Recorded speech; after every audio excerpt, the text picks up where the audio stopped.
এক বুড়ি থেকে কম হতে পারে। তারপরে কি পুলিশকে জানিয়েছেন? হ্যাঁ, পুলিশ তো আসলো, আমার স্টেটমেন্ট নিল। কোন থানার পুলিশ এসেছে? ওরা পূর্ব থানার মনে হয়, ঠিক জানি না।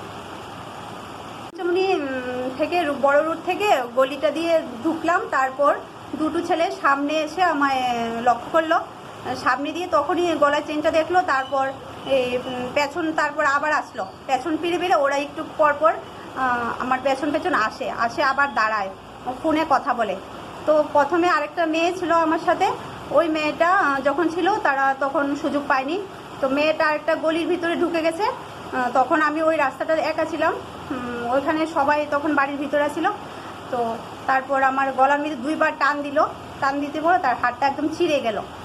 তারপর গলাটার ভিতরে একটু মানে হাতের আঁচড় লাগলো, এইভাবে টান দিয়ে নিয়ে গেল। দুটা ছেলে বাইকে করে আসলো। বাড়ি ধলেশ্বর ওয়াটার সাপ্লাই রোড। 4টার সময় হলো ঘটনাটা।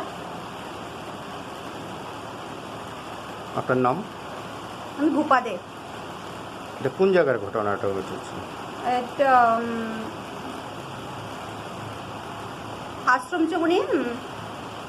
আশ্রমচমনির গলি দিয়ে, মানে সব্যসাচী ক্লাবের এইদিকে আসার রাস্তাটা।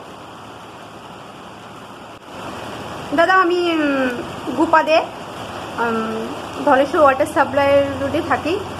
তো আমি ওই সব্যসাচী ক্লাবের এদিকে গলিটা দিয়ে আসছিলাম, তখন দুটো ছেলে আমার সামনে আমার দিকে দেখে তারপর বাইক দিয়ে গেল।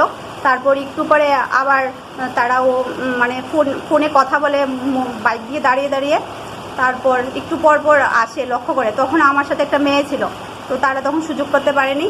মেয়েটা যখন গলির ভিতরে ঢুকে গেল, তারপর ওই রাস্তাটা আমি একা ছিলাম, তখন আমার গলা থেকে জুড়ে টান দিয়ে হাতটা একদম ছিঁড়ে গেল। নিয়ে গেছে?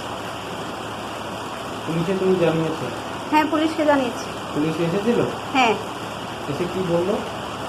তারা স্টেটমেন্ট নিল, আর কি বলবো।